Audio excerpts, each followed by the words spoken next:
The world can seem upside down at times, which has set me on a journey in search for love, truth, and ultimately personal freedom. I'm on a mission to help people find peace and healing so that each of us as individuals and ultimately the collective can be free from whatever keeps us stuck and skews our view of just how beautiful this life can be. Welcome to the Mack Show.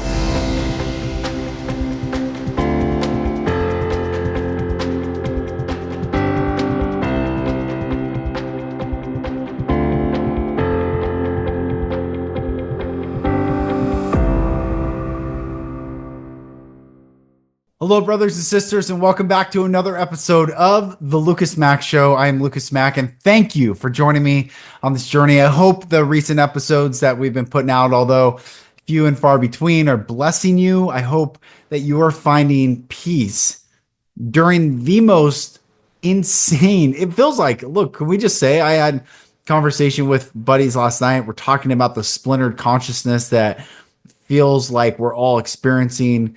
And the only way that I believe any of us can find true peace is not by looking outside of ourselves, but reminding ourselves to look in. Take a deep breath, go ground, breathe, and let go of the results in the future. Because as much as we believe we're going down one way or another, none of us know. And it takes us out of our presence. And that is where all of us need to stay right now. And with that, I've had so many beautiful conversations on this podcast with some of the most incredible souls I believe on the earth. And this episode is one of them. It takes a lot of courage to not only face your internal belief system, but go out and explore for yourself to find what it is that you truly believe. In today's episode, we have Brenden Whitney, who not only left the LDS church, and he'll tell that story, but went into a Luciferian cult and experienced that and so many other things. And on his journey, he learned what is true for him and what's not true, and ultimately coming back to this beautiful peace and presence that he's found. And I love this story. This is a sweet brother. He has a book out, and it's coming out very soon, Soul Quest. And I want everyone to, it's Soul Quest, The Journey of a Spiritual Nomad. Such a beautiful story where he goes in more depth. And so I think you will very much love this episode. And Brenden, thank you for coming on, brother. Sending you love, and everyone enjoy. All right, brothers and sisters, like I said, excited to have Brenden on the podcast. When he reached out and I looked at his story, especially on the spiritual journey that he's been on, definitely excited to have this brother on. So Brenden, thanks for joining the podcast. Thanks for having me. I'm excited. Man, you like so many have been on a journey, but it takes a lot of courage to talk about the journey. And I think that's one of the things I'm really impressed about you and your book, Soul Quest, which we'll get into. But before we get into any of that, just background synopsis on where you grew up and then how you got into this deconstruction of faith to reconstruct where you are today. Sure. I grew up in Utah, so good old Mormon boy. Served the mission.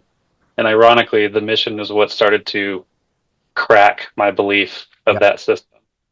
And after leaving that and just, going the new age route, like we're all spiritual beings and we're all just our own type of God energy, became open to a lot of different religious and spiritual beliefs and fell into a lot of dangerous stuff and some more just opening stuff.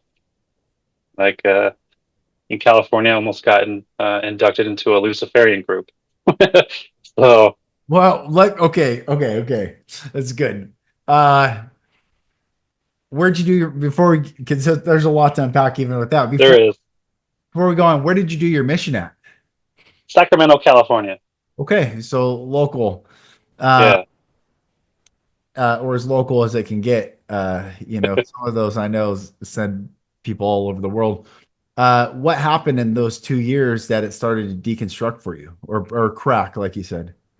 So pretty early on, I was getting in trouble for not preaching the way they wanted me to. Hmm. I was studying the Bible more than the Book of Mormon because I figured knowing the Bible would be more helpful to talk to people because we're not converting Mormons to Mormonism. And they're like, well, you need to study the Book of Mormon. That's the true word, and that's how you're going to reach them. And I'm like, how? Like, these guys know the Bible. So if I know how to talk to them about stuff in the Bible and make a compare, that would be easier to connect with them. And they're like, no, you got to do it our way. And very quickly, I became more of a fan of just building relationships with them to be like, hey, I'm not like these guys. Like, you can have a conversation with me and let's just jam together as souls. Hmm. Got in trouble for that. And it was really my mission president who just, he didn't want to answer the tough questions. He would just tell me to put it on the shelf. When I'm, when I'm ready to know, he'll tell me type of BS response. Yeah. And I was just like, okay, this isn't quite meshing with me. And then one moment came where I was like, hey, I need to talk to my mom. Like, this isn't working. She can set me like back. I need to talk to someone I trust. And the mission president said, no, you're not doing that. And I was like, okay. So one night I grabbed a phone and called her anyway. And she really did realign me. She was like, hey, you're out there to do this and like refocus. And, it's not about you type of thing. Yeah. I was like, okay. Like, I kind of got back on track. And he gave me an ultimatum. Hmm. And he was like, you can go talk to a psychiatrist, which I didn't know the difference between a psychologist and a psychiatrist at the time. And he's like, if this person prescribes anything for you, you have to take it. Otherwise, you're going home. Wow. Yeah. Wow. Yeah. So, and I'm very much against pharmaceuticals anyway, because they just tend to mask the problem. And Yeah. I'm like, Yeah. let's find out what the actual issue is and work on that first. Yeah. And had I known it was a psychiatrist, I never would have agreed to it. And went down there, did the meeting, and within like 10 minutes, he was like, okay, yeah, you're going to get Zoloft because you have anxiety and depression, blah, blah, blah. Like, I had heard some really bad issues with Zoloft, especially with young kids. And I didn't know about the black label warning that came with it until afterwards. And this dude ignored it. Mission president ignored it. And Wow. I tried taking it and I just became like tunnel vision, disconnected, autopilot, was not myself, just kind of gloomy going through the motions. And I was like, I don't like this. This is not me. This isn't how people should be living. Like, this isn't gelling for me at all. So I stopped taking it and I became light and bubbly and started reconnecting with people again. And then the mission president found out about it and said, hey, we had a deal. If you don't take it, you're going home. And I was like, okay, I'll take it. And I took the entire bottle. Wow. Didn't expect to wake up the next morning, and I was oddly at peace with that. And I mean, I talk about it more in the book, but it was really a prayer that I never asked for that was answered when I Wow. woke up the next morning. I mean, I had chills all the time. My jaw was like just juddering, and my companion like noticed it. It's like 75 degrees, and I'm shivering. So he's like, "Hey, something happened." Like, and they dug into it. My mission president saw right through whatever BS story I gave him about how I was feeling. And I was like, okay, wise ass. Yeah, I took the whole thing because you told me to. He's like, all right, you're going home. You're too much of a liability. Like, cool. And they put me on a plane, and that was 8 months into it. Wow. Wow. Uh, Bro, yeah, for everyone listening, I don't know if people have had the opportunity to have, the two religious sects that will knock on doors primarily are Mormons and Jehovah Witness. yeah, Some some evangelical old school fundamentalists will still go out there and go door to door soul winning and what they call that, but predominantly it's still LDS and the J Dubs. And so yeah. as I affectionately call them, the J Dubs. Um, It's a good nickname for him. That's what everyone calls him yeah, out there. yeah. Um, but I used to lead a Bible study, so very similar. I really resonate with the deconstruction. I went hard in and this is not about me, it's about you, but I just want you to know I resonate. But I was leading the Bible study every week and had all these people over at our house. And every time the Mormons would come over, I knew because I've read all the theology on Mormonism and Jehovah Witness, all the founding. I read quite a bit of all sects, of all origins, of who founded this and why did this. Why are there all these different denominations? Why is the Bible the most translated and revised book in the same language around the world, but it's still called the same book? It's so crazy. And I went down this path. So was always nice to the door to door people, which is, I think, they're still human beings. I think they Right? appreciated it. These two guys, though, young bucks, came to the door one time, and the next day we had a long conversation. We talked for like an hour, Okay. and I invited them to the Bible study the next night. I'm like, hey man, why don't you guys just come? They ended up coming, That's and cool. Usually they say no. yeah, well, that's what they said. They're supposed to say no, but they ended up. I mean, the conversation we had the day before was so compelling, and they ended up coming, and it was powerful and it was very good. And then they came back, and by like the fifth night, they kept coming back. I'm like, guys, like I appreciate you so much. It takes a lot of courage what you're doing, but I will never ever join ever. Like there's nothing you can say to me. And I'm not trying to convert you guys either. I like these discussions, but you're coming back to get me to and it ended up I think what happened, I never had someone from LDS knock on my door again. So we must have gotten like flagged as don't go to that house. uh, Kind of. I'll tell you the process behind that. So once you invite them in, they put you on a list as a prospect.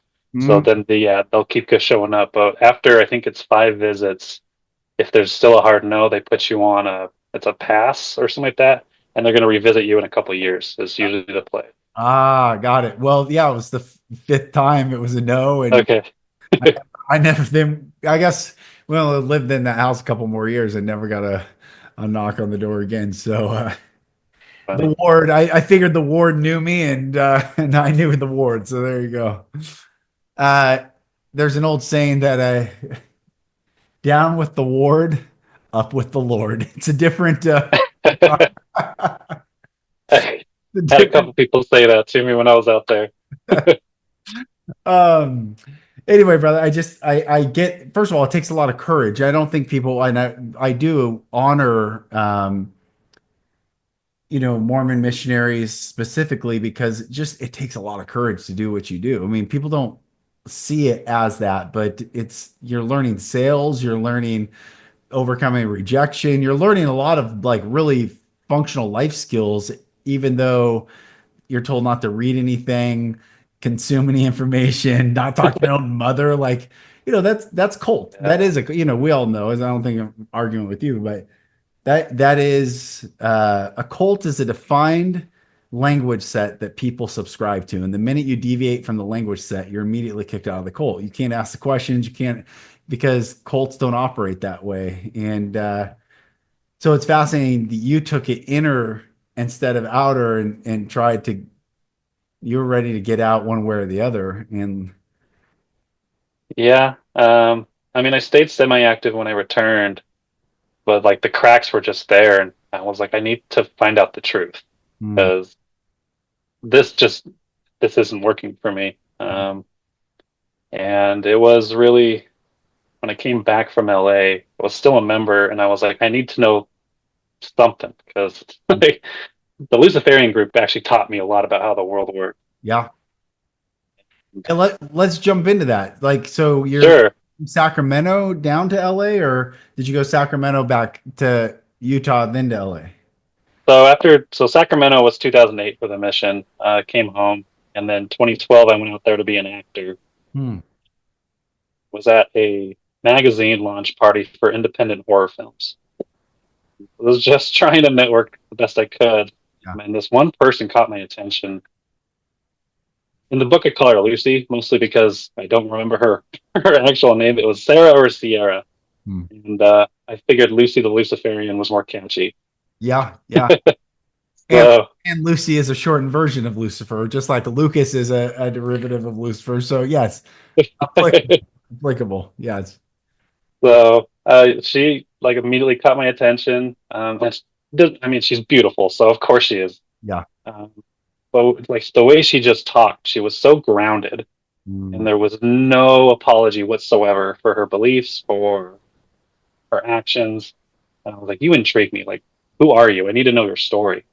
And she just talked about um, how she came from Nebraska, somewhere, flyover state, yeah. and she found a group of friends, and they were just really pulled her into her own spiritual energy, her own sexual energy, and just really enlightened her. And I was like, well, tell me more. So we went back to her apartment, and we would just talk for hours, and that went on for a few days, no, a few weeks actually.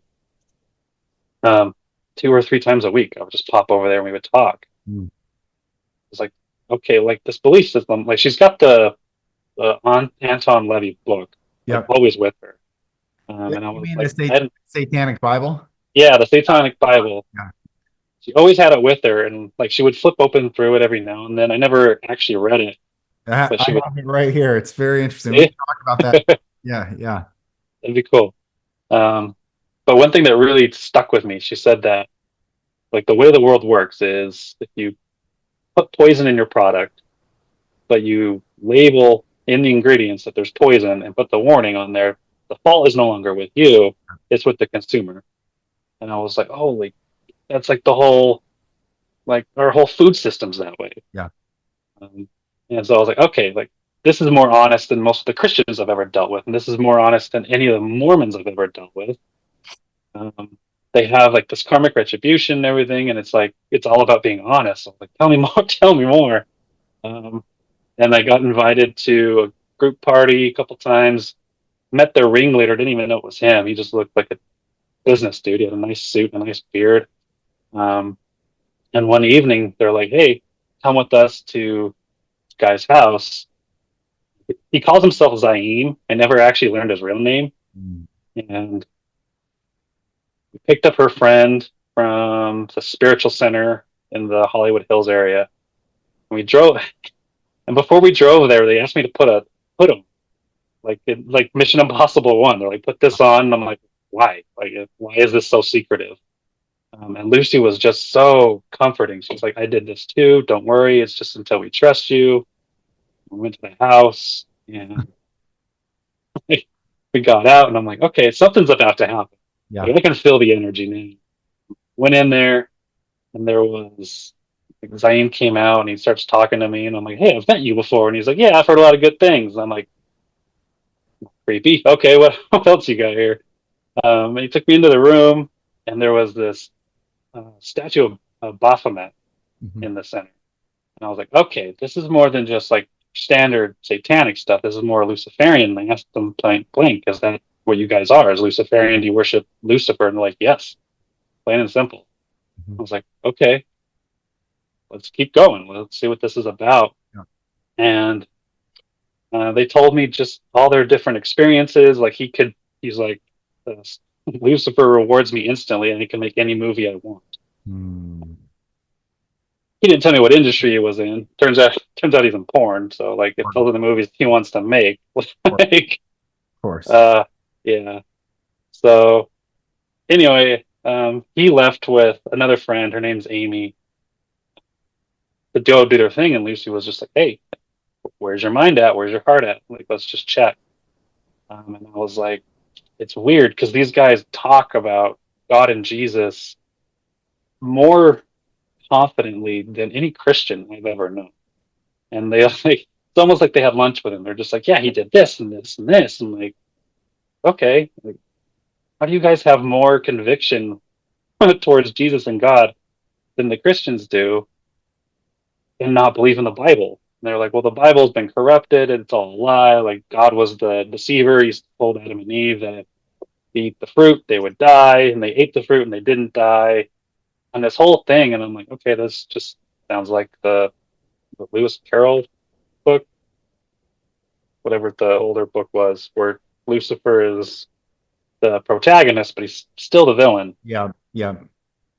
Um, So there was just a lot of conflicting information I was getting on just, and in the back of my head, I heard like there was just like, you're not safe. The Mm, whole facade just kind of fell apart. And I'm like, okay, I need to pump the brakes on this. Um, and I could tell that Lucy was disappointed. Like her whole demeanor shifted, her whole energy shifted, and it went from like this loving, caring guide to like standoffish and like, mm. you're not one of us. And that pissed off Naeem, that pissed off Amy. I got called the most ridiculous names. Like the Sky Daddy's whore was probably my favorite. But The sky what? Sky Daddy's whore, Gosh, yeah, I was like, okay, just because I'm not fully bought into your system yet. All right, whatever. right. Like, let's just call it a night. She dropped me off at Colfax and drove away, and I never saw her again. It was, yeah, it was so surreal. And I got back to my apartment, and my roommates were watching Breaking Bad, and I'm like, how do I even bring this up? Let's just watch this TV show. And like, it just, Yeah, yeah, it was so bizarre, but like so transformative too, because I was so aware of just how the world operates from then on. yeah, yeah, Just the nefariousness of all the global elite became yep, apparent. yeah. So Um, it's interesting. Even I've talked about this. So, I used to run my own Christian ministry called Roll Call Ministries, which was a term that I heard God tell me when I was used to be on staff for Young Life. And then I one day, so I don't I have left the Christian world, even though I've read the King James Bible 7 times cover to cover. I can give you a dissertation. I've read the Satanic Bible, but I've read as many yeah, religious texts and safers and sacred. But I'll just give context of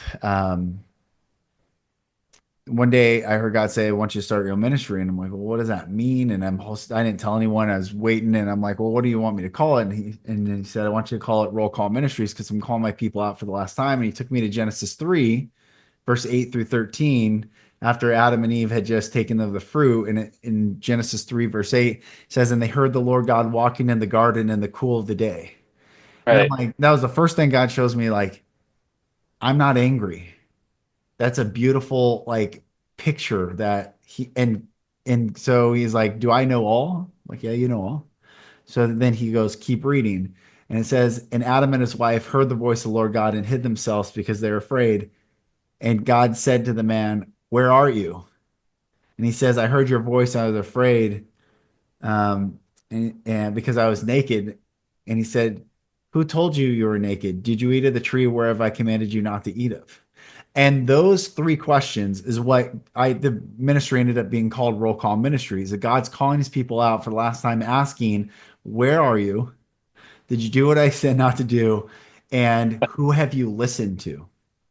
yeah, Questions. Who told you that you were naked? Did you do what I asked you not to do? And the first question is, where are you? Well, God knew all the answers to those questions. So then why would he ask? Because he needs us to finally square up to the truth. God lives in truth, and I love that your whole thing's pursuit of truth. So I'm going to tie it all the way back to what you're saying in the draw of those, like Lucy or whatever her name was. And the conviction of that is that they have found truth. It's not, and yeah, this is the hard thing, I think, for a lot of Christians because they're so ignorant of the groundedness. But this is the first part of the Satanic Bible is incredibly compelling. The second part is the part to manipulate others. So when I read it, I was like, I get it. I get why this is the best marketing tool. Because, for instance, Anton LaVey would say, and they hate the right hand path. In the book is very clear from the very beginning. They hate the right hand path because they call them hypocrites. Like you're right, saying, like they have more conviction than most Christians. They call them hypocrites. They call them weak. They call them all these things. Um, and then they're saying the left hand path. So, for instance, they're saying Jesus teaches to turn the other cheek, but that only allows you to get hit again. So right, instead of turning the other cheek, strike them back with greater force than that they would never dare to strike out again. And you're like, oh, yeah, like That sounds right. But then, so it starts like hook you in this like narrative. And then the Right. second half is how to curse and manipulate everyone that you come and every person. Then how, so the first part validates the wound. Mhm. The second part shows how to control others to get what you want. And, it all comes down to the great this duality. And I don't want to keep asking, this is about you, but I'm fascinated. It's cool. Can talk these things. Is service to self or service to others? Yeah. Saeem was about service to self. I ask Lucifer anything and I can get whatever I want. Service to self. Right. Jesus said, go and love and serve and do unto another. It's interesting. I was just talking earlier this week. Hillel the Elder, um, 70 years before Jesus stepped on the scene, said, that which you deem hateful unto yourself, do not do unto another. And Jesus comes later and says, do unto Yeah. another that which you would want them done unto yourself. So there's two, do not do and do. And we need both of those checks because both without that check of like, man, what do I deem this hateful? I would not do. And I would do because I want this done to me. It gets very slippery, like you're saying. So I just want to affirm this path. And many people listening, they might never have these encounters, so they might not know. And I think sometimes that's the trap too. It's like, well, I don't know. Well, what is it like? And you got to experience what it's like. It is, and it's very empowering. Like, especially if you've been burned by big religion, or like maybe you grew up in an abusive household and you just have no Yeah. self power. Yeah. That way, it's very just like, hey, here's how you can take control and get some payback. Yeah. That's right. That's right. Oh, And that's yeah, what's too in Hebrew, the Hebrew word for love in the Old Testament is the word ahava, Ahava, ahava. And ahava in Hebrew means to give. So John 3:16, for God so loved the world that he what? Gave. So God's love gives. It never takes from us. And forgive, we're taught in religion, in Christianity specifically, like forgive tells the victim, do you accept what the victimizer did to you? Because if you don't accept what the victimizer did to you, your father in heaven will not accept you. Such a twisted teaching. But what it actually means, forgive, is like foresight, forbearance, foreknowledge. It means I'm to choose to love as if it never happened. It doesn't mean there's not consequences, but when Jesus hangs on the cross and when Stephen gets stoned, Father, forgive them, for they know not what they do. It's saying, don't hold this to their account, God, because they don't know what they're doing. Love them as if it never happened. But also, loving someone starts with if I don't hold boundaries for myself, right. I don't have, there's no me left. So there is, I'm just talking about, it's like, it's interesting. Like, no, strike them so hard that they'll never dare to hit again. There is like this, like, fuck yeah type, get them. But that doesn't heal the world. Heals the world is staying in that space of don't Yeah, do and do. And that's a higher calling. That's a higher calling. it is. That's why I found with Taoism, and that like resonated with me Mm. so strongly for the past 5-ish years. Wow. Wow. Okay, so you leave. Let's just stay on the storyline. It's fantastic. Yeah, So you leave LA, and then what happens from there? I moved back home and really dive into how everything starts. And I was like, okay, Mormonism is not accurate, but let's find out why. Let's just start with Joseph Smith. And I just dove straight in. Um, and before I even like went too heavy into him, the church was behaving so poorly in 2014. There was a woman, I can't remember her name off the top of my head. You talk about it in the book, where she wanted priesthood authority. It was the big feminism push, and the church didn't just simply excommunicate her for going against doctrine. They did a full blown character assassination PR stunt and just dragged her name through the mud. And I'm like, this is not how God behaves. Yeah. If you disagree with God, he's not going to just drag you through the mud and make you turn out to be this terrible person. Like, Right. the church leadership is behaving like a brood of vipers. It is not God appointed men. And I was like, okay, I'm done. I'm going to write up my resignation letter. And before I did, the instinct, I should tell you this story before I move on. Before I went on a mission, I got down and prayed, and I was like, do I serve a mission? And is this church true? And the answer I got back was immediately, yes, serve a mission. Mm. But you'll find out the truth then. Never got a confirmation from the church being true. Mm. So when I was like, hey, I'm going to send this in, I got the same voice, as they call it, like, give it a year, do more research before you send this in. Like, okay, and I will. And I went all in, like reading Joseph Smith's. Turns out he's got four first visions, apparently. Um, his whole having 40 wives, and I'll show you. Got his translation of the Bible, and he adds just page after page of stuff to Isaiah, some of it just ripping out of his stuff from Second Nephi. I was like, this is not how, like, that goes against so many teachings Yeah. of the Bible. Like, he just contradicts himself, and he does things in the name of God. He makes predictions that didn't come true. Yeah. So Galatians, I think it's Galatians, that speaks about if they Yep. If have a any false other. prophecy. Mhm. Yeah. And I'm just like, how? Okay, my instinct was right. This religion is false. Like, I'm done. And I send in a letter, and I put very clearly, do not contact me, church. Don't send missionaries. I don't want to speak to anybody. This has been a year of research. I want zero contact. We're breaking away cleanly. Wow. Of course, they ignored it. They sent missionaries constantly. The bishop wanted a final meeting. I was like, all right, I respect you, bishop. Like, we grew up together. I'll, I'll appease you doing your job.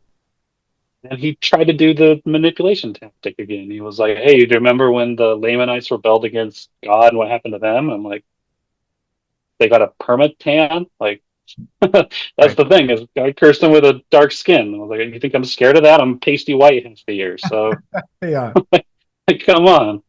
And then he was like, well, if you leave this church, you're going to sacrifice your connection to God. You're going to lose all priesthood authority. And like this whole spiel. And I'm like, you know what? Let it happen. I'm not afraid. Yeah. You guys are false prophets.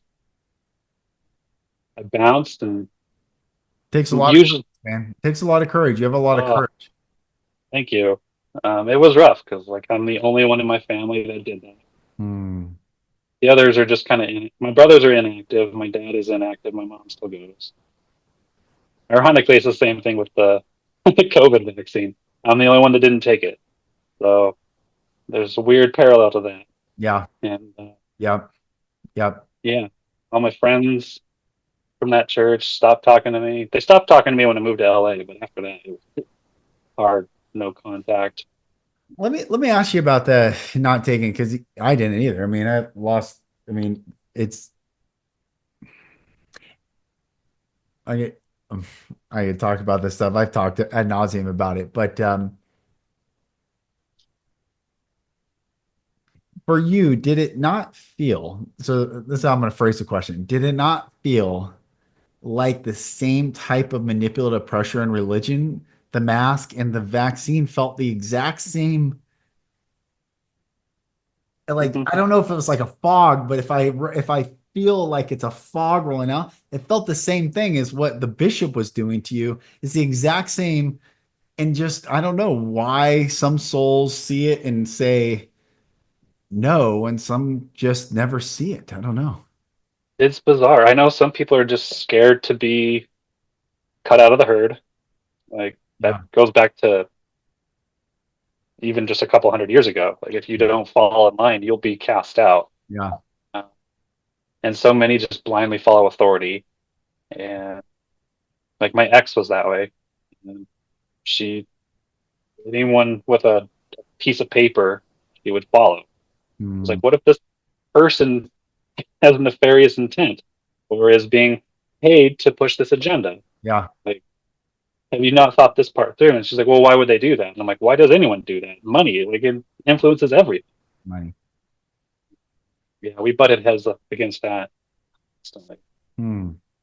but Um, so you have a lot of courage. I mean, the fact that you stood against that, I told my buddy who's a lieutenant colonel and top secret stuff in one of the branches of the military. I'm like, bro, you're a hero. He didn't take it, and he's one of few. And what he said to them is, show me the vial of Comirnaty that was the only emergency use. Show me the vial the syringe that goes into the vial of the emergency use, and I'll consider it. And they never got yeah, back to him because that's not what they were giving. was that Dr. Nick No, or it's another friend who's active right now.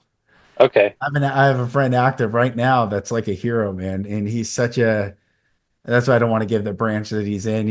understandable. He's in it, and I'm so proud of him. And I told him, man, God has you in a position. You know, you don't know why he's thinking about retiring, but he can also be a full bird colonel and all this stuff. It's like, or just keep going because if you can stand against that pressure, you are who you, here's what I know about myself, and I'm going to affirm you. You are who you've always wished you were. Now you know. Yeah, You are. I know I am. appreciate that. Takes a lot of courage and a lot of but anyway, so you didn't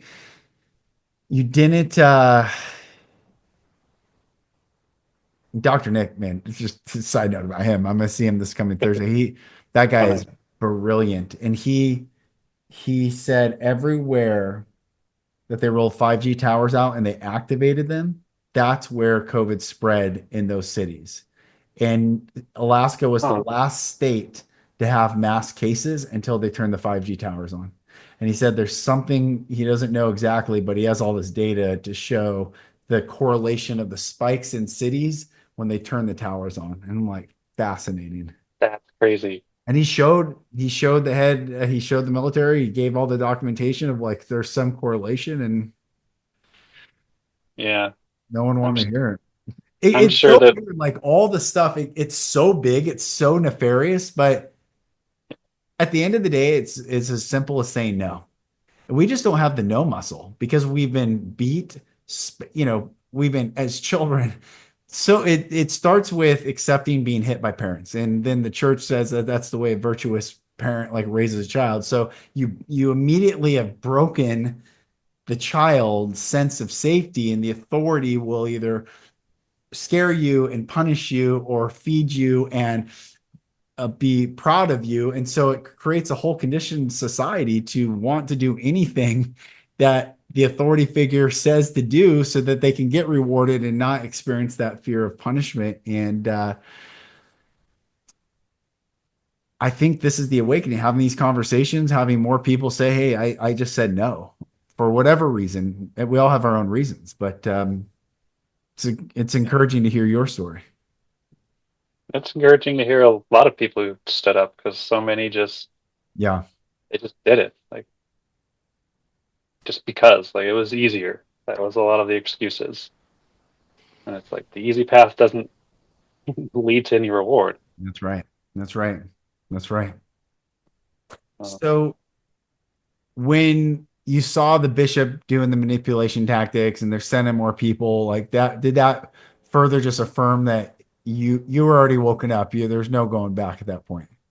yeah, after that, I was like, I'm done. And even though like when I started writing the book, I did even more investigation into the Mormon Church. When I left, I wanted to still be like, you guys can do your thing. You're just another religious organization.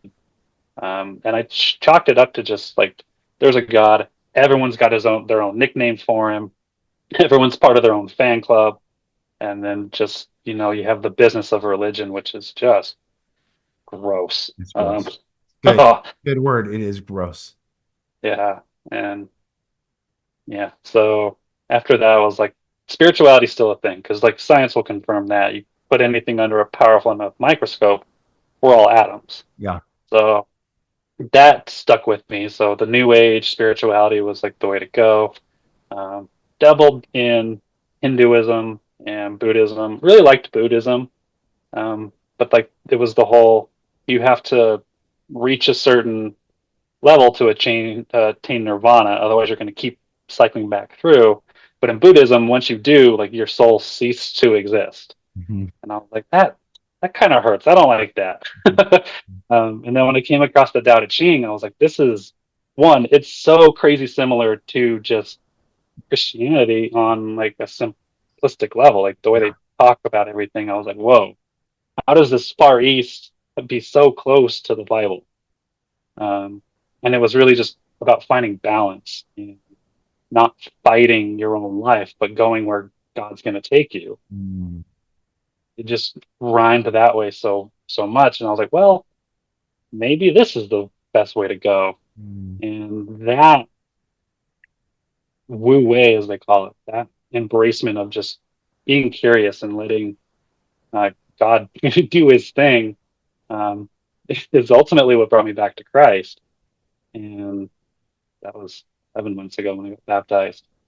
And bringing both of those has not only made my life better, but when I teach clients or help other people just get better, embracing both of those, because I can meet people wherever they're at and be like, Mm. if Jesus is too much for you, let's just talk Taoism.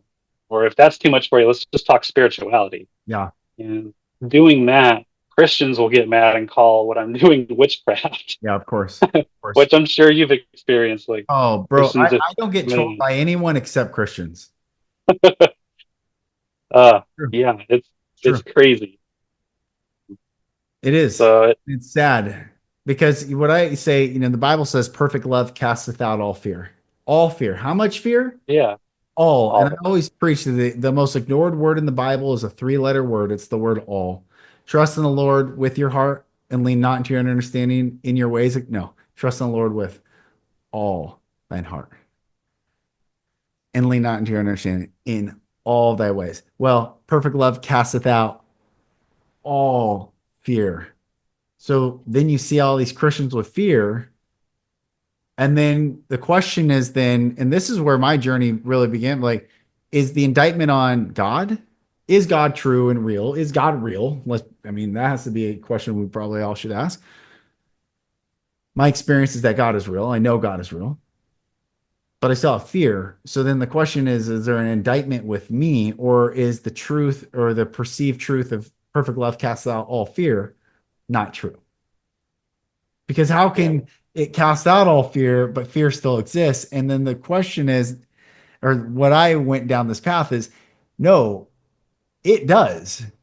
I still have just not let love inside. I'm still holding on because I'm so afraid that if I lose my identity and I cease to exist, then whatever narrative and whatever form, whatever family, whatever function, whatever you know, who am I? And it's like, dude, until we come stripped ourselves to that place, do we think God really can take, it's like God wants the person that is stripped down, and then God can say, this is the identity, this is who you are, this is how you experience my love.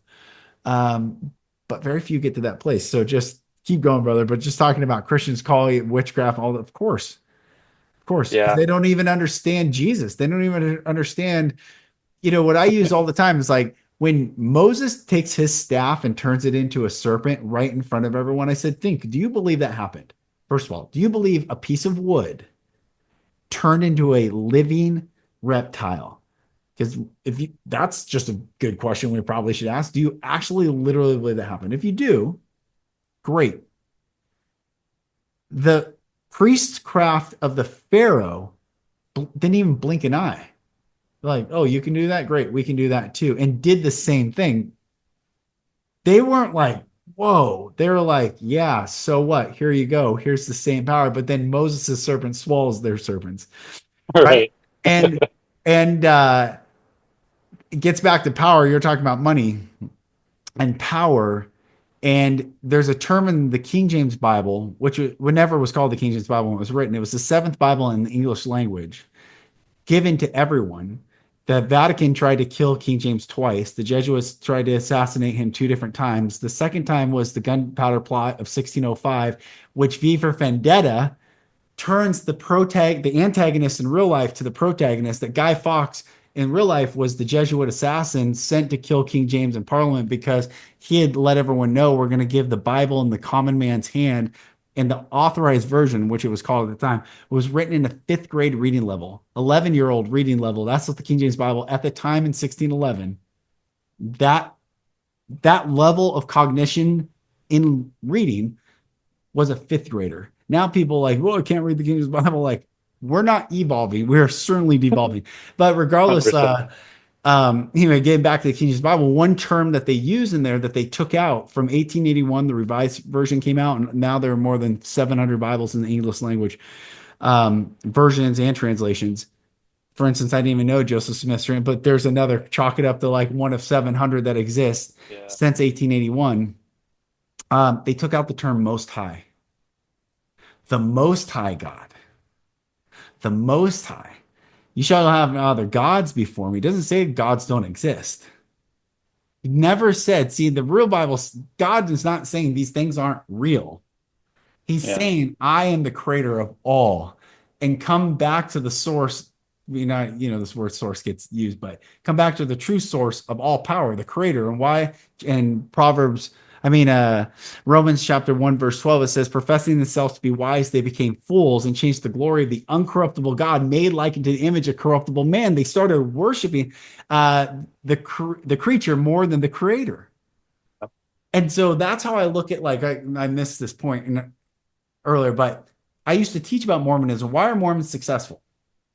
Not just because they are insular and like any cult, they help each other rise. They do. But they also understand universal laws. Tithe 10% on your gross, that's unbelievable. That is showing to the universal principles and laws that exist to give. And all of a sudden, you created more room inside yourself. You trust you're going to receive, like, there's universal principles, but all these teachings start to worship the laws more than the creator of the law, Yeah. which is what Judaism became, which is what all these well-intended, perhaps, I don't know, I wasn't there at the origin. I can't say most of them, it looks like the fruit are not well-intended, but regardless of their intentions, they started worshiping the laws more than the Sure. lawgiver. And so that term most high was taken out. So anyway, just keep going, bro. I don't even know. Just keep going with your story. I love it. I love it. You're good. I don't get to talk about this in the book because it's my newest journey, but looking into the different versions of the Bible, and going back to where the Bible first started with the whole Vatican thing, and you know, you do enough tinfoil readings, the Vatican's just the Roman Empire rebranded. Oh yeah, it never Uh, fell. Yep, yeah. never fell. Um, it's that's probably going to be my next book, is just diving into Christianity as a whole, which is why I encourage people find Jesus, like follow Christ, not Christianity. That's a big one because that's it's still hard for me to even like. I got a good community church, and finding a community is far more important. And what I've learned is God cares more about your relationship than whatever building you're going to, Yeah. whatever ritual. Yes, yes, yes, yes.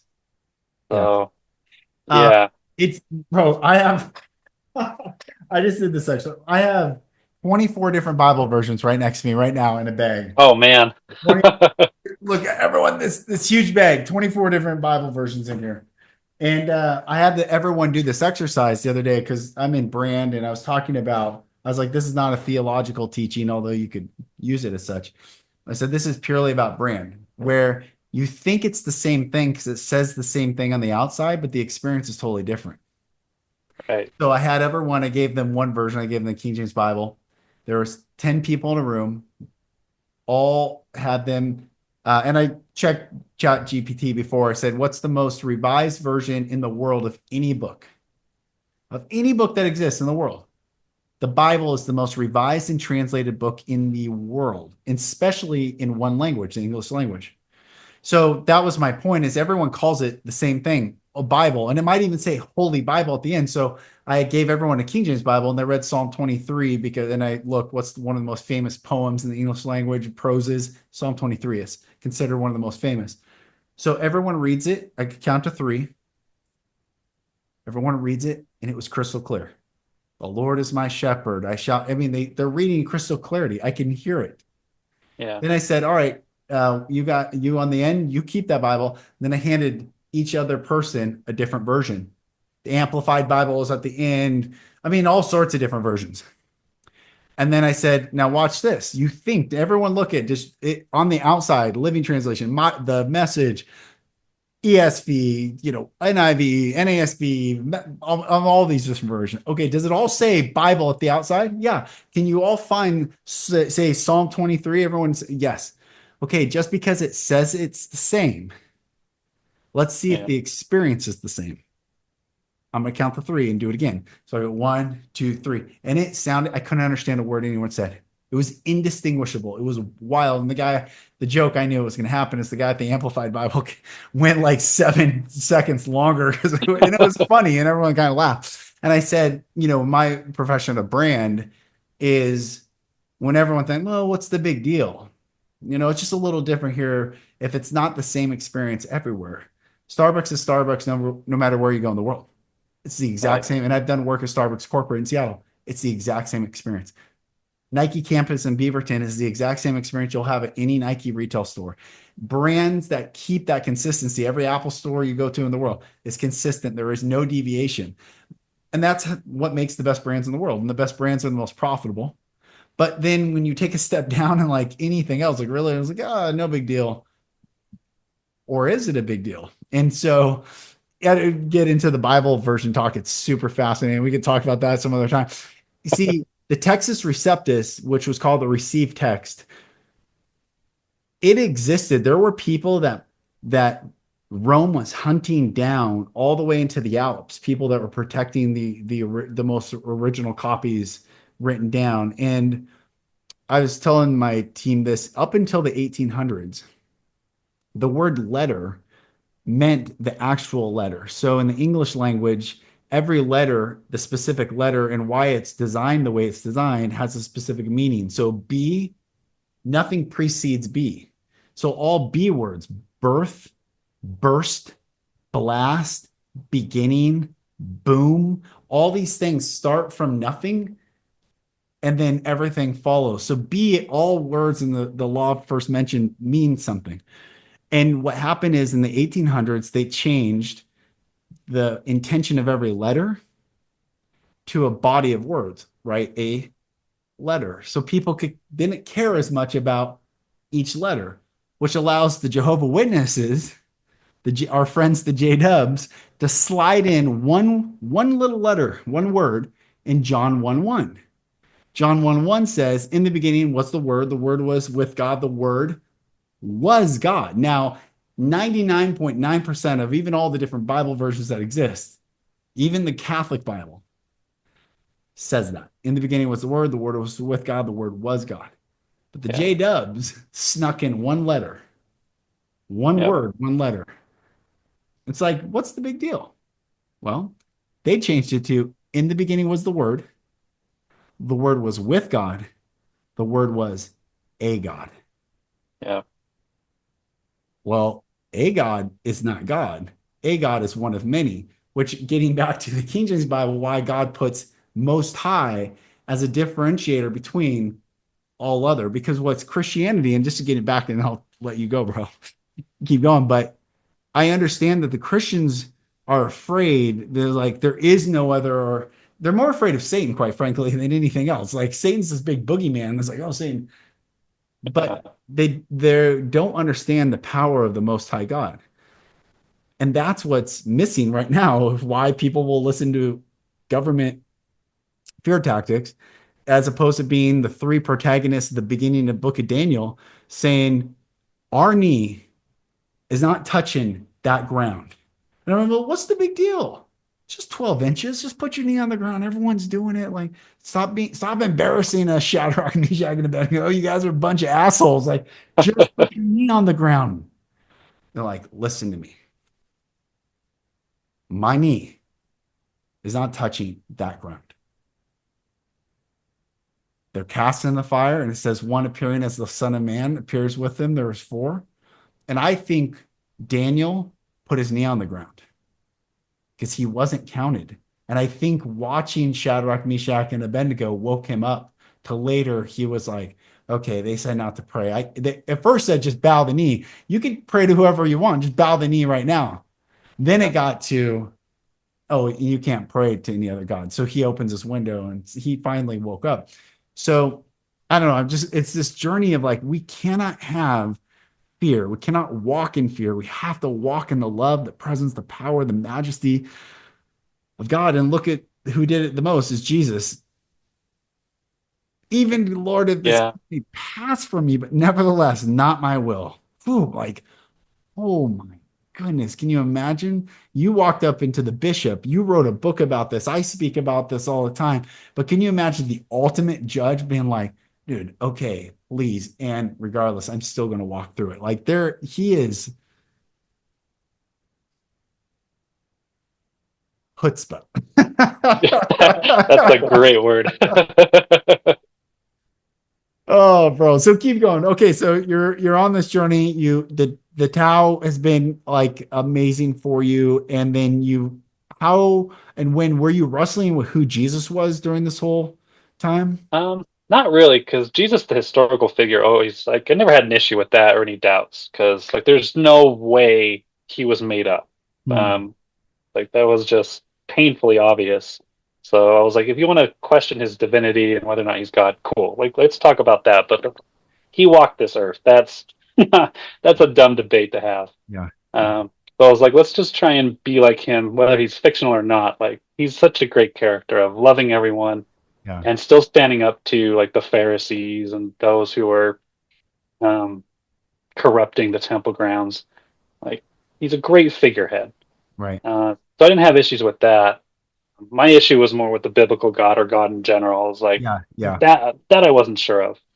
Um, and one night, I was just on YouTube watching dumb stuff, and YouTube recommended Joel Kramer's video, who's an archaeologist, and he talked about having evidence for Sodom and Gomorrah. And Hmm. I was like, what? There's no way. Because in Mormonism, they always talk about the Bible's corrupt. There is no evidence to support it.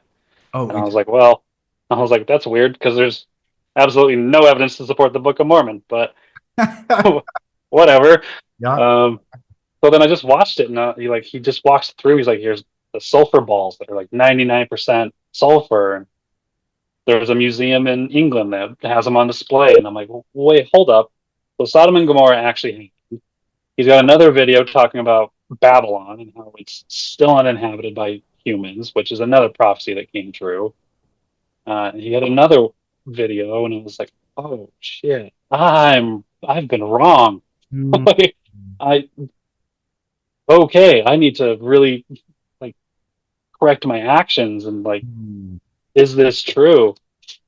And I was like, yeah, gee, like if this is true, that means Jesus is true, and that means the witnesses were telling the truth, and there's only one way to salvation. It's through him. Hmm. Okay, like I'm all in with you, guy. Hmm. Um, I'm not going to go in with Christianity because there's clearly some corruption going on in some nefarious groups, but you, Jesus, are okay. Like I'm with you. Hmm. Um, and What happened to you internally at that point of just being clear? oh, so much. It wasn't like an instant change, but just the way I started interacting with relationships and people in general started to shift, and my fear around a lot of stuff just disappeared and vanished. Hmm. Um, like I had a terrible job, but I was like, you know what? I'm going to start standing up to these terrible customers who are taking advantage of the spineless managers. And Hmm. like, if they're going to act a certain way, I'm going to call them out. They're not going to be able to do it. And if I get fired for it, so be it. I'll find a better job. Yeah. And I found a better job. Hmm. Even before they fired me, they suspended me. And I got a job offer that Friday. So I was Wow. like, all right. And just things have been getting better. I wouldn't say relationships have been getting better. They've actually gone non-existent. So maybe that's a good thing right now. Yeah.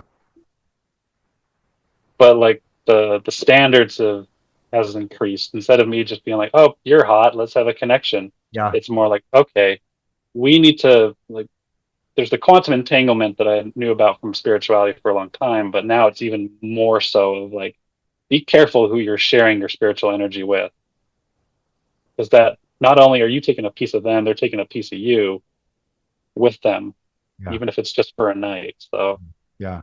that whole thing really, really switched. And then just writing the book without fear of like consequences, because I call out Mormonism really heavily. I call it Islam really heavily, and I call out Christians really heavily. So I was like, and all my buddies are like, you do know Christians are probably the only ones who are going to read your book, right? And I was like, well, the book's not for them, so they can read it, but it's for the spiritual wanderer who's been burned by religion Yeah. and just feels lost. Yeah. Yeah. So yeah, I'm it's so first of all, I love talking about this stuff with you. The past 2.5 years. That well, the past, I don't even know. I don't know where specifically the past 2.5 years, I've completely deconstructed my faith. Completely. Completely. I mean, I for 2 years, I've finally come to a resolution on some stuff the past like 3 months of like I was frustrated with why is the name Jesus when his name's Yehoshua or Yeshua, which is the English word of Joshua, and we don't translate any other. We have translations of every other like Hebrew word to English word, but where did this word and then it comes from Iusis and it comes from France and it comes from then Isa. Maybe the yeah, Muslims call him Isa, but then that's also a name for Zeus. And then I was going down this whole path of like Jesus is like hail Zeus and it got weird. And I was like, dude, I got really frustrated. But then I realized this is just like maybe 4 weeks ago. Everything is about intention. If right, and it starts with us because the word Jesus is said as a curse word or Jesus Christ or whatever, or it's Jesus, like the most beautiful name I know, and there's all these worship songs. Like, well, what's the difference? It's not the phonetics, it's not the spelling, it's not the only difference is the intention of the person using it. right, Getting back to your point, it's not about a text, it's not about a building or a church or a religion. It's about the intention of the person seeking truth above and wanting truth above all else. And when we want truth above all else, that's the journey that God's like, okay, good. I'll take you through all this stuff and then I'll strip you down naked so that I can ask you, who told you you were naked? I'm not angry at you. I know you are. Don't fool yourself. The only thing that this conversation is benefiting is you. Had Adam and Eve said, I heard your voice and I did listen to them and I'm sorry, but they didn't. And what's interesting, and just in religion too, the woman gets blamed, but God goes to Adam first because Adam sinned first. His job was to protect everything. His job was to be the steward and the guardian. He yeah, didn't do his job, so God asked him first, what is this that thou hast done? And he, using human nature as opposed to using his higher intellect, says, the woman that thou gavest to be with me, she gave me the fruit and I did eat. So God being logical, okay, you didn't answer truthfully. You didn't own in pure accountability and intention your actions. Okay, next. Ask the woman, what is this that thou hast done? She, with the same opportunity, could have said, you're right. I knew better. Because by the way, in Genesis 2:26, he doesn't say don't eat it. I mean, I'm sorry, he doesn't say don't touch it. He just says don't eat it. But she told the serpent in Genesis 3:1, we cannot touch it, eat it, neither shall we touch it lest we die. So she added into the word of God. That's right, how she lost the spiritual battle right there. She added something additional, the law over the lawgiver. So God asked her, what is this thou hast done? The serpent, she blames the serpent, beguiled me and I did eat. God had already judged the serpent. So he says, I will put enmity between thy seed, which gets into a whole other deep and beautiful and fascinating and real what we're experiencing today, thy seed and her seed. And we are living in the effects of those two bloodlines battling it out for supremacy. The Adamic race through Seth that replaces Abel, which is based in love and based in care and steward and are more like sheep, Right. or the serpent, which is crafty and subtle. And Jesus later says, be wise as serpents, harmless as doves. Right. Saying you have to know one. Read The Art of War. The Art of War, the same philosophy of Tao is to know. I would never go to war without knowing my opponents. Like, it's like, but Christians are like, and then call the stuff that you're saying satanic versus studying for themselves to understand. What does it say in 2 Timothy 2:15? Bro, sorry, I don't mean to hijack this, but I get fired up about this because I feel the same when your buddies are like, your Christians are like, dude, study to show thyself approved unto God. A workman needeth not to be ashamed. Not to be ashamed. Where's the first time they were ashamed? All the way back in Genesis 3, verse 8 through 13, when they heard the voice of the Lord God, not in anger, and still hid from that love because of something inside them, not anything to do with God, needeth not to be ashamed, rightly dividing the word of truth. And Christianity teaches, well, it's just the Bible. No, how can you rightly divide the word of truth within the word of truth? No, it's reading everything, consuming everything that you can, Right. and rightly dividing because there's truth in it all. Like I was saying earlier, Sarah, your friend or whatever her name is, Lucy, Yeah. was speaking truth, but it was the particular truth and not the universal truth.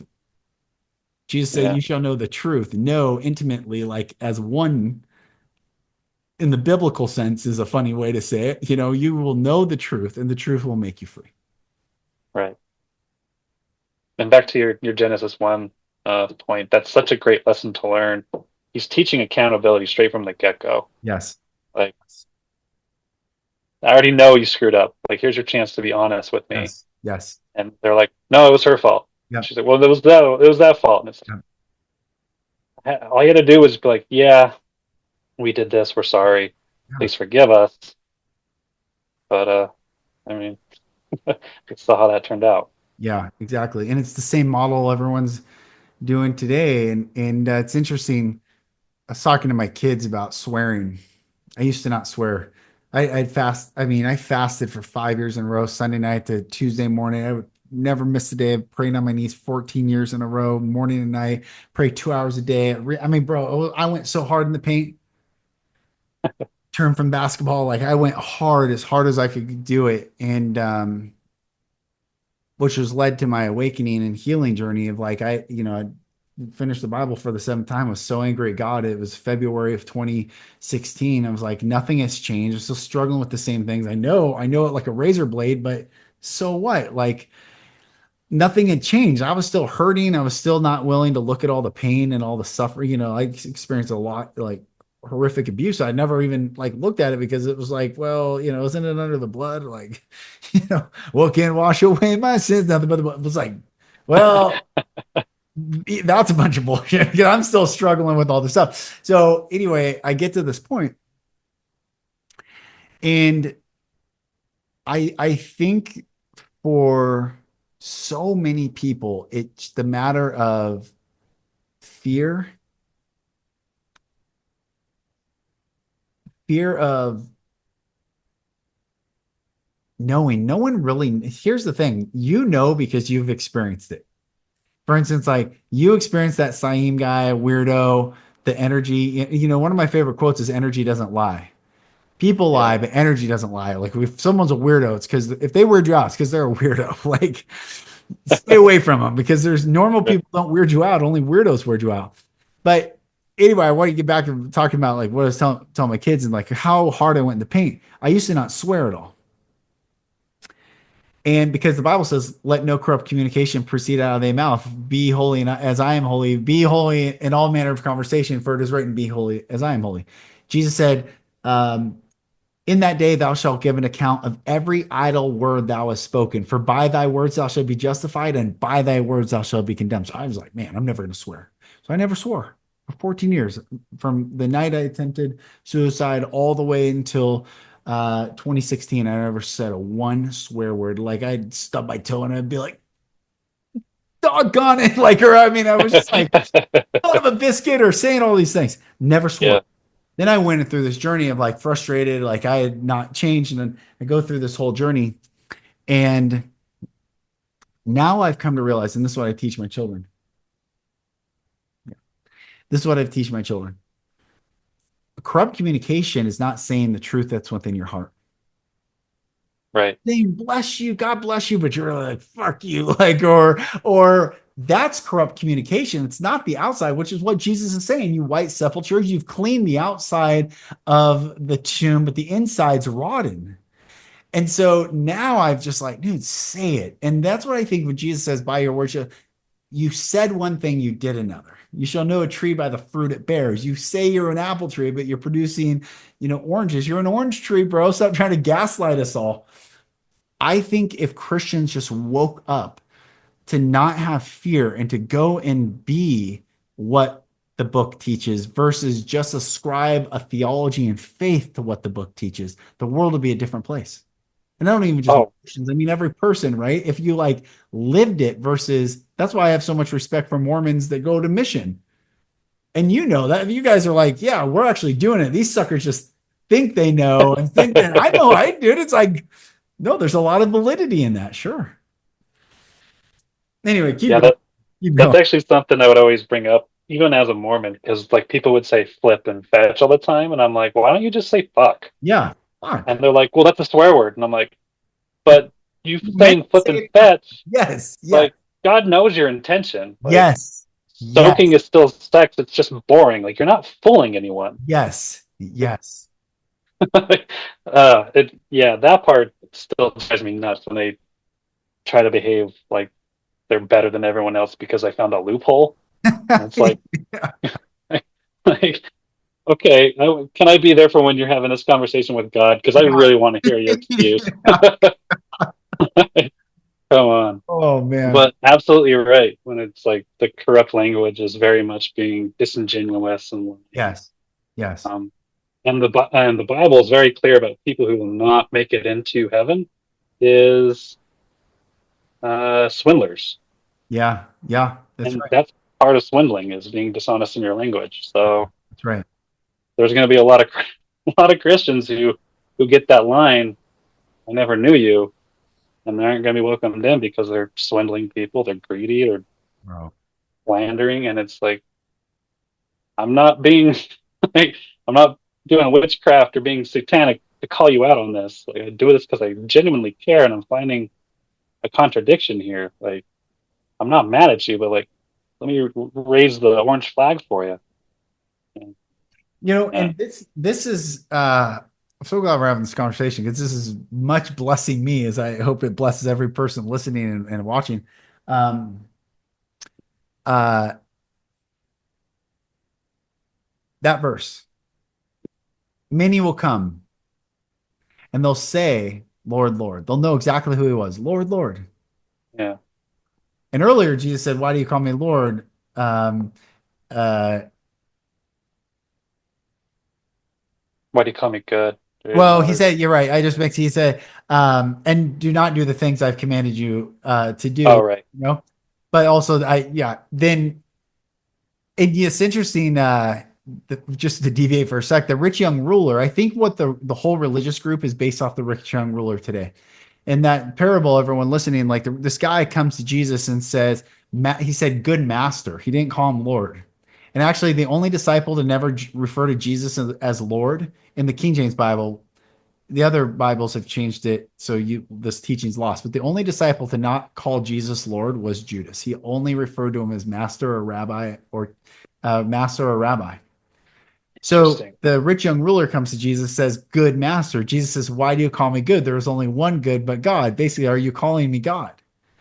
And he Yeah. says, what must I do to inherit eternal life? And Jesus looks at him and said, study the law, keep the law. And he's like, I have since a child, I've kept the law. He says, one thing you lack, go and sell everything. And the question was posed, he brought it back to the first question. Why do you call me good? There is only one good but God. Yeah. And then said, one thing you lack, me as God. So had he believed that Jesus was God, he would have sold everything and done whatever he said, but he didn't believe Jesus was God. So he didn't sell everything, but he knew the teachings, he knew the law, he knew that Jesus was the good master, he knew that Jesus had the answer to eternal life. All that doctrine of the rich young ruler is what Christianity and all religion is today. Yeah. And what does Jesus later say? See, it's all about knowing Jesus. Know Jesus, know Jesus, know Jesus, like ad nauseum. Ad nauseum. My family going back to this church, and I'm like, it's the same thing. It's the same thing. Jesus didn't say to know me. He said, I never knew you. Yeah. That's a completely antithetical narrative to what we're taught today of like, know Jesus more. No, strip down more, open up more, go in more, get naked more, become vulnerable more, because everything that we are unwilling to open up and let God have full supreme control of, Jesus says, why do you call me Lord and do not do the things wherever I commanded you to do? So Yeah. I heard this term early on. I'm getting fired up for whatever reason. I don't even know, but I'm not even trying to convince people, but it is just, it's asinine because the book says very simply, like, Jesus didn't say, he said, but Lord, didn't we cast out devils, prophesy in thy name, heal the sick? Well, those are really cool. Cast out devils. Well, there's some authority that the people are walking with. Heal the sick. Well, there's some authority that people were walking with. Um, Cast out devils, prophesy in the name. There's some authority people are walking with. Jesus does not care about any of that. It's a rhetorical question. I never knew you. You never had the courage to go into the fire and let me purify it all. For our God is a consuming fire. Well, what's he consuming? That's like a question I would ask. Like I ask people, like, if God's a consuming fire, what do you think he's consuming? Well, I don't know. Is it consuming like where? What? I don't know. Is it somewhere out there, or is it in me, in everything that is not of the highest good, the highest order, perfect will? Thy will be in me done Right. on earth as I walk, as where in make me like I will be in quantum physics. It's one and the same. There is no time. So God, consume every part of me, take every piece of me. Jesus says, follow me, right? Take up your cross. Okay, so it says, take deny yourself, take up your cross and follow me. And then the teaching has been esoterically like, I'm a Jesus follower. Like I follow Jesus. And like he was going to a specific place. Yeah. It was follow me to die. Everyone wants heaven. No one wants to die to get there. Everyone wants the upper room experience. Yeah. This new age world wants the spiritual gifts, Yeah. but are unwilling to see the fallibleness and that all that I can be, my best works, Isaiah says, are as what? Filthy rags. The best of what I can ascribe to be. Now, I don't necessarily, because I do like the sovereignty and I think we've been cut down too much as humans and it's like become woe. But there is an end to us, but God, there is no end to. And if we want more good in this world, we have to invite good back in through us. And I think there's just fear in Christianity. I'm just getting on this Christian kick for a sec, where it's like, know Jesus and live in fear, and someday you'll be okay, versus like, dude, people are hurting right now. Yeah. So I don't know, brother. What do you think of all that? I don't know. I don't mean to hijack your podcast. You're on my You're show, but you're totally fine. I love hearing your thoughts. And like I said in one of your messages, you have such a amazing way of meeting people where they're at and just having a human conversation. thanks, brother. I think that's a key part because so many people, especially Christians, they just don't know how to meet people where they're at. They meet someone and go, "Hey, it's this way," and just drag them to whatever Yeah. destination they're trying to get to. And it's like, "Whoa, hang on, stranger! Like, can I talk first? Like, like, don't Yeah. just don't just take me to church. Like, Yeah. come on." Yeah. Um, and because like if that's one thing my buddy gets frustrated with me with is he's like, why don't you just preach Jesus as the savior more and like call him to repentance and like all this stuff? And I'm like, if you want me to process that, preach the way you preach, one, that wouldn't have saved me. Like, if that worked, I would have been saved 10 years ago. It was like hard evidence and going through the fire. Um, and even in the Bible, it talks about heaven's like a bunch of gold. And how do you make gold? You got to burn the impurities out. Yeah. So, Yeah. Yeah. like, going through the fire is not as easy as just like getting dragged to church and, Right. singing some songs. Like, you really got to dive in there and know yourself. Because if you don't know yourself, God can't really do much with with just some like broken clay. Right. It's like, come on, like break yourself down, really start to know who you are, Mm. which is why I teach so much of mind, body, soul. You got to get those three things in connection and in harmony. Yes. Because a lot of people they'll focus on the mental or they'll focus on the physical and they'll negate the spiritual so much, especially nowadays, where they'll make decisions that'll hurt them long term Yeah. because Yeah. mentally and physically they're good, and then spiritually they just ignore because it's trendy to be atheistic or whatever. Right. Right. And I mean, it hurt me long term. I didn't expect it to. Like, Mm. like especially when it came to relationships, I just thought, it's two bodies having fun for a night, and then Mm. after a while, it's just I don't remember who it was, but they were talking about the quantum entanglement, and Mm. it is very much a beautiful act of two people coming together. And if you're able to find someone who can engage in a tantric way with you, that's going to be far more fulfilling, Yes. short term, long term, than any exciting night Yeah. that you can have. And had anyone taught me that like 10, 20 years ago, probably would have been way better off. Um, Mm. but again, like with Mormons, they just go, wait till marriage. Why? Because, Yeah. oh, okay. Right. Right. Right. So, yeah, just really, there's two questions I want people to really start asking more when it comes to every belief is what if I'm right and what if I'm wrong? Mm. Because if you're right, cool, like you got nothing to worry about, or maybe you do. But if you're wrong, that might be your wake up call. Right. That's why I found where my spiritual journey has taken me is like if I'm right, cool, I get to go live in paradise for eternity. If I'm right, I get to see my pet again. Mm. If I'm wrong, well, in Islam, I'll get silver medal because I'm a follower of Jesus. I'm Mm. okay with that. In Mormonism, I'll probably get the second tier heaven or outer darkness because I call the religion false. You know what? I accept that. If it's Buddhism, if it's Hinduism, I'll keep reincarnating until I'm finally in full alignment. I'm at peace with that. And Mm. that's something I've probably never had is being at peace with the future and the present and who I've become. Mm. Yeah, that's that's where I'll leave that. Oh, that's beautiful, brother. It really is. It's beautiful. One thing, just to affirm you um, with your buddy, there's only one verse that talks about how or why someone would repent. And it has nothing to do with preaching, has nothing to do with teaching, has nothing to do with unction or articulation or charisma.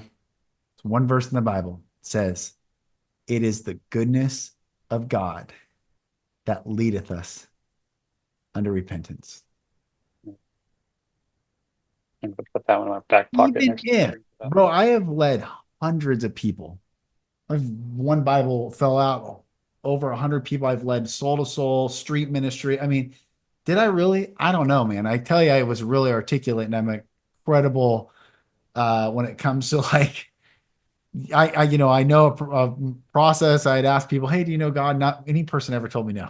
Yeah, I know God. Oh, cool, cool. They try to walk away. One more question, hey, real quick. Does God know you? Yeah. Then it flips like, oh shit, and then we like have this conversation. But that was just me and ego and actually a scared little boy who was a traumatized and abused kid in a man's body trying to make the world safer for myself. If I could save more people, then the world would be better. That's ultimately like how I've seen that. But I do know now that it's the goodness of God. Jesus Right. said, you don't know me because you don't know my Father. If you knew my Father, you would know me. It's not about knowing Jesus. It's about loving God with every freaking fiber of our being and then being embodied of that and then loving people.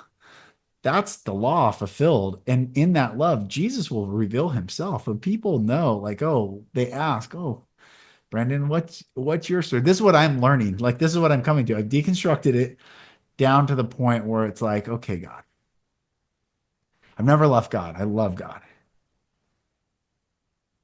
But this whole concept of Jesus, I'm like, okay, it's all about the intention. And my intention is that everyone experiences the fullness of the love of God so that God can bring them into that place where he wants them. I don't know where he wants them, but I do know he wants them. Right. And Jesus reveals himself right there.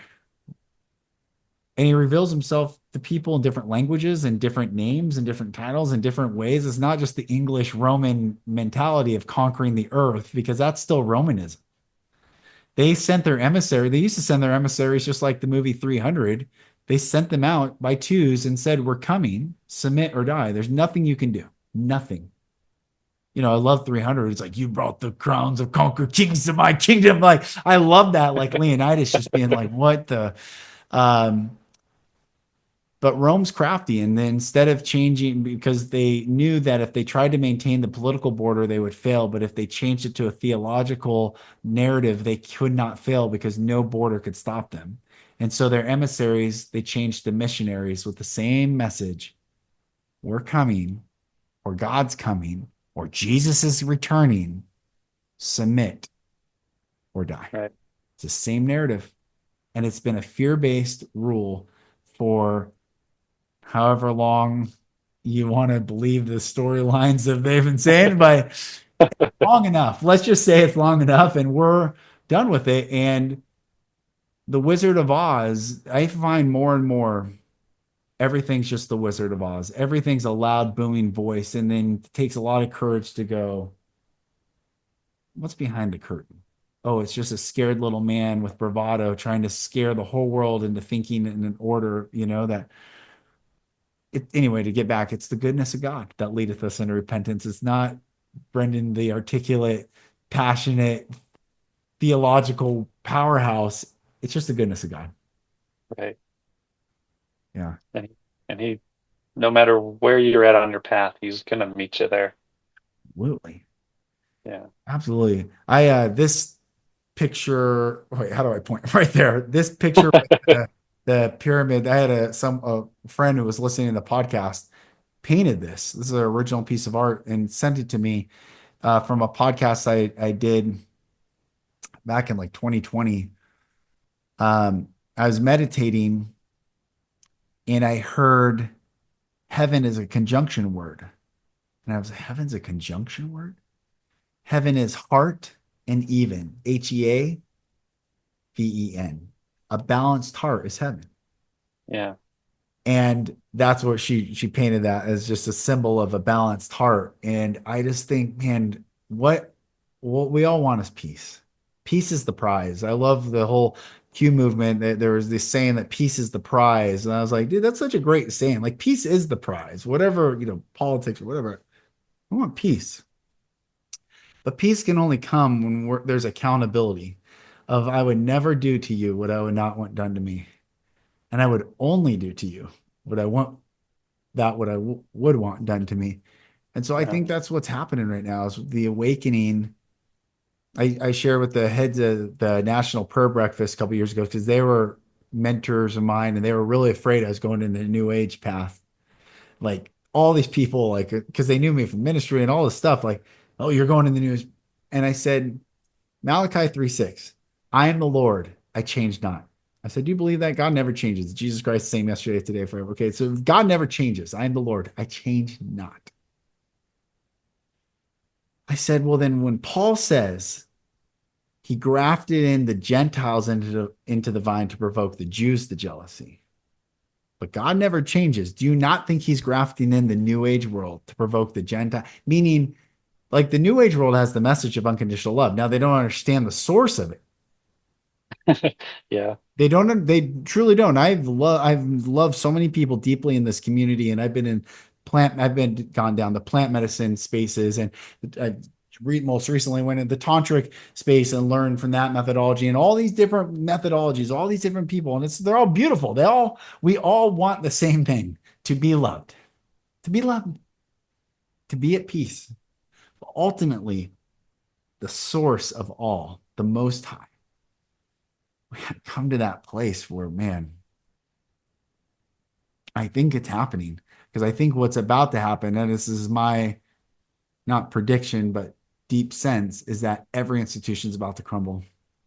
They're going to reveal the Pope. They've been holding his death for a long. That guy's not been the Vatican's going down, religious institutions. TD Jakes just stepped down from his church, Potter's House, because he's indicted. He's going to be indicted with P. Diddy and that whole trial, which starts tomorrow. The world's about to wake up. And then there's someone saying, an intelligence agent saying they're withholding the Epstein list until Canada gets resolved because it's going to take down Canada. And we can't handle the instability north of us with the instability outside of us. Because, I mean, this is a huge game that's being played right now, a Right. huge game.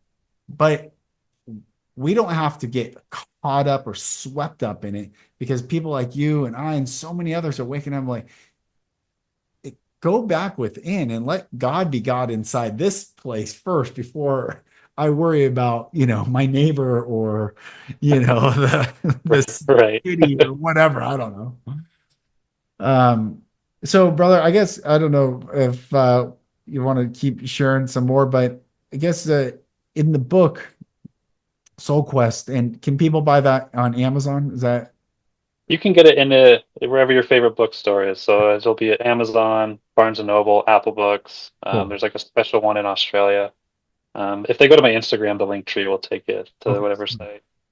Well, when writing that book, which I know it took a lot of courage. I wrote a book and working on getting the second one out. It's done, but it takes a lot of courage, especially if it's a personal memoir like story. And Yeah. what's one thing that you really like took away from that journey that you were able to reflect of yourself? Like who are you and who have you seen yourself through this journey?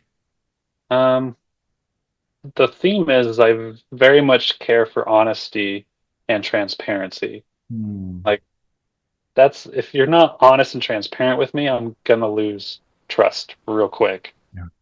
Um, and that's for all relationships. Like I don't care if you screw up. Yeah. Like even with my ex, had she just been honest and transparent about what she did when I was out of town, we could have worked through it. Hmm. But she didn't. She lied, Yeah. and that made things worse. Yeah. And then I'll even go with like myself when I'm not honest and transparent with myself, things tend to just get out of sync and unravel. And that was a big part of it that I was learning. And Hmm. as much as I get into traffic and say how much I hate people, I still genuinely care. Yeah, yeah, for sure. Yeah, yeah, you have a heart for Yeah, yeah, yeah, yeah. I get Like it. I really want people to get better and to just really embrace that spiritual side that we've really disconnected from and just tossed it up to like ancient woo woo stuff, or we rebranded it.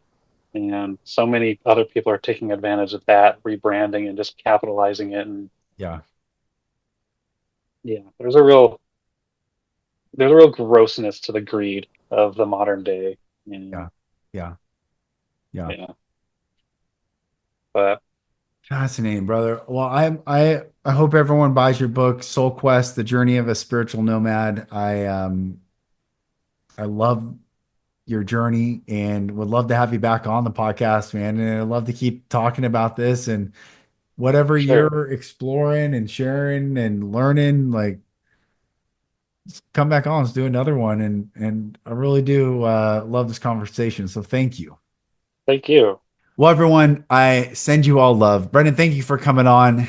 I will put your info in the show notes. And everyone, I just hope you go and support this brother, buy his book, and let it be an encouragement to you for you to find your path, what's true for you. And how do you know if something's true or not? Is if it makes you more free. If you can